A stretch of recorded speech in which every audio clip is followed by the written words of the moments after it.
This week in news surrounding Israel, it's time to crush Hezbollah.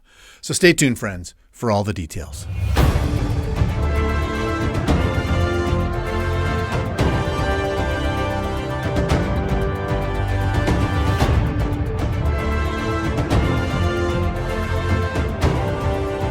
Well, shalom, everyone. Welcome once again to this week's newscast. I'm Robert Godslig, your host.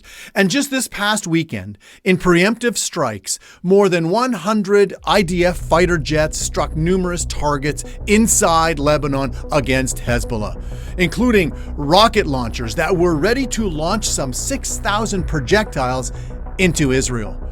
Of course, Israel wasn't going to allow that to take place and rightfully acted in self-defense. Well, Hezbollah, of course, responded by launching some 320 rockets and drones into Israel.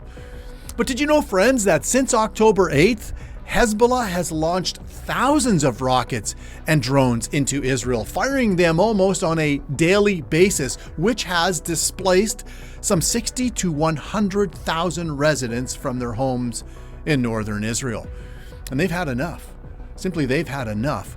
World Israel News reported last Sunday this statement from an umbrella organization advocating for the displaced residents. This is what they said.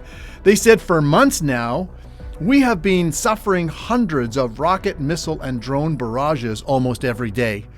Until now, there has been almost no significant response from the IDF apart from targeted assassinations and attacks that do not create deterrence. This time, don't give up. The red line was crossed a long time ago. Crush Hezbollah to the point of defeat. Establish with a security strip inside Lebanese territory and create with a long-term victory. They further went on to say that we send our strength to the soldiers of the IDF and the security forces and support the Israeli government regarding a significant military effort against Hezbollah. I hope that at the end of this, there will be a different security situation that will allow the evacuees to return home. I think we would all agree with him. Friends, it's time to crush these demonic maniacs in which Hezbollah, like Hamas, all proxies of Iran, are hell-bent on destroying the Jewish state. And Israel can't continue to allow these constant attacks on its citizens. So why hasn't Israel, in more preemptive strikes, gone even further to cripple Hezbollah and even Iran? Well, I believe the U.S. government has an enormous amount of pressure on Israel not to escalate the region further.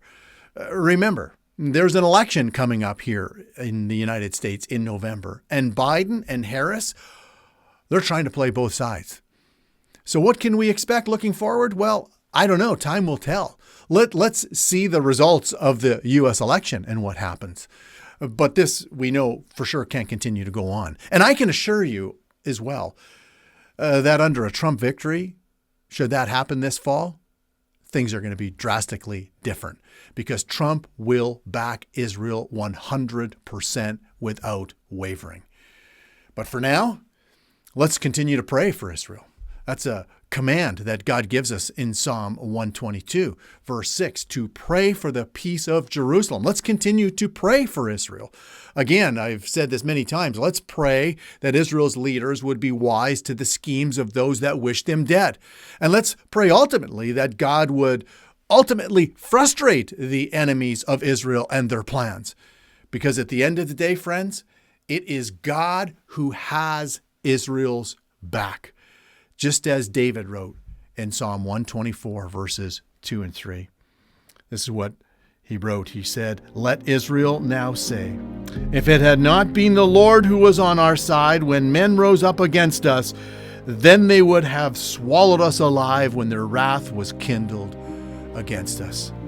I also think of Psalm 125 as the psalmist writes, "As the mountains surround Israel, so the Lord surrounds his people from this time forth and forever." And with that, friends, and until next time, thanks for joining us on another episode of In News Surrounding Israel. God bless.